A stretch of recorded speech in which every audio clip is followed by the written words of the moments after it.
വല്ലാതെ നീണ്ടുപോയി എന്ന് നമുക്ക് അവകാശപ്പെടാൻ പറ്റില്ല. 8 ദിവസമായിട്ടുള്ളൂ.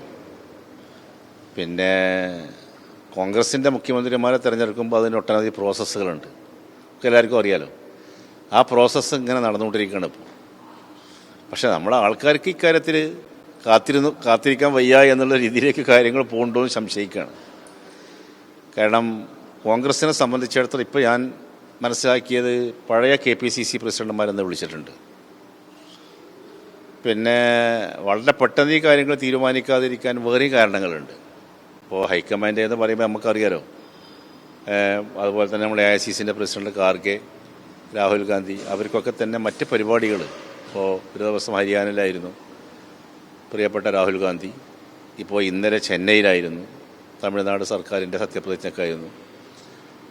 നമ്മുടെ പ്രസിഡൻ്റാണെന്നുണ്ടെങ്കിൽ പിന്നെ ഖാർഗെ ആണെന്നുണ്ടെങ്കിൽ അദ്ദേഹം ബാംഗ്ലൂരായിരുന്നു. അവരൊക്കെ ഇന്ന് ഡൽഹിയിൽ തിരിച്ചെത്തിയിട്ടുള്ളൂ.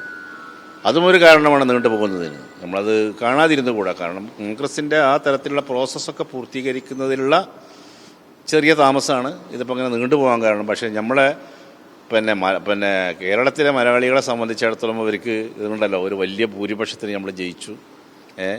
വലിയൊരു മാൻഡേറ്റ് നമുക്ക് ജനങ്ങളിൽ നിന്ന് കിട്ടി. അപ്പോൾ അത് അവരെ നിരാശപ്പെടുത്തുന്ന രീതിയിലേക്ക് കാര്യങ്ങൾ പോകുന്നുണ്ടോ എന്നൊരു സംശയിക്കുകയാണ്. അവരെ കുറ്റം പറഞ്ഞിട്ട് കാര്യമല്ല. കാരണം നല്ലൊരു വിജയമാണ് ഐക്യജനാധിപത്യ മുന്നണി നേടിയത്. അതിനെ നിറം കെടുത്തുന്ന രീതിയിലേക്ക് പ്രവർത്തനങ്ങൾ പോകുമ്പോൾ ഉണ്ടാകുന്നൊരു വേവലാതി, ബേജാറ്, അതാണ് അവരിൽ നിന്ന് പ്രകടമായിട്ട് കാണുന്നത്. ഇപ്പോൾ ഞങ്ങളൊക്കെ ചെല്ലുമ്പോൾ ഞങ്ങളോട് പറയണം ഇത്തരം കാര്യങ്ങളൊക്കെ. കല്യാണത്തിന് പോയാലും പൊതുയിടങ്ങളിലും ചായക്കടയിലും ഒക്കെ ഇത് ചർച്ചയാണ്. അപ്പോൾ സ്വാഭാവികമായിട്ടും ആ ഒരു അവരുടെ മനസ്സിലുള്ള ആ ഒരു ഇത് പെട്ടെന്ന് നമ്മളെ ഗവൺമെൻറ് വരണം. ഗവൺമെൻറ് എന്ന് പറഞ്ഞാൽ ഗവൺമെൻറ് പെട്ടെന്ന് വന്നിട്ടില്ലെങ്കിൽ വളരെ പ്രയാസങ്ങളുണ്ട്. കേരളത്തിൻ്റെ പൊതുസ്ഥിതി നമുക്കറിയാം. ഒട്ടനവധി പ്രശ്നങ്ങൾ ഗവൺമെൻറ് മുമ്പിലുണ്ട്.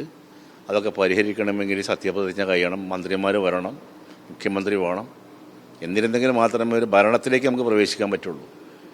അപ്പോൾ ആ ഇതൊക്കെ അറിയുന്ന ആൾക്കാരാണ് ഇപ്പോൾ ഇതിലൊക്കെ പ്രതികരണവുമായിട്ട് നമ്മുടെ അടുത്ത് വരുന്നത്. പക്ഷേ ജനങ്ങൾക്ക് ഇടയിൽ അത് വലിയ ആശങ്ക ഇപ്പോഴും ഉണ്ടാക്കുന്നു, സംശയങ്ങൾ ഉണ്ടാക്കുന്നു. 3 പേരുടെ പേരുകൾ ഇങ്ങനെ സജീവമായി ചർച്ച ചെയ്യുന്നു. അതിൽ മാത്രം ഇങ്ങനെ നിൽക്കുകയാണ്. ആര് മുഖ്യമന്ത്രി ആവണം എന്നുള്ളത് വലിയ തർക്കത്തിലേക്ക് പോകുന്നു എന്നുള്ള പൊതുസമൂഹം ആകെ വിലയിരുത്തുന്ന ഒരു സാഹചര്യത്തിലേക്ക് തന്നെയാണ് ഇപ്പോൾ പോയിട്ടുള്ളത്. അല്ല, ചെറിയ തർക്കം ഉണ്ടാവുകൊണ്ടാണ് നീണ്ടു പോകുന്നത്, നമുക്കറിയാലോ. ഞാൻ പറയണത് ആ തർക്കം തീർക്കുകയാണ് ഹൈക്കമാൻഡ്. ആ തർക്കം തീർക്കുകയാണ്.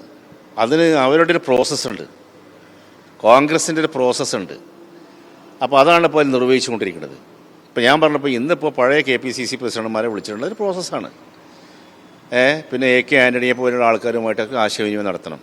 ഒരു ചെറിയ തർക്കം നിലനിൽക്കുന്നത് കൊണ്ടാണ് എല്ലാവരെയും കേട്ട് എല്ലാവർക്കും സ്വീകാര്യമായൊരു ഫോർമുലയിൽ എത്തിച്ചേരണമെന്നാണ് കോൺഗ്രസ് ആഗ്രഹിക്കുന്നത്. ഞങ്ങളെല്ലാവരും ആഗ്രഹിക്കുന്നത് അതാണ്.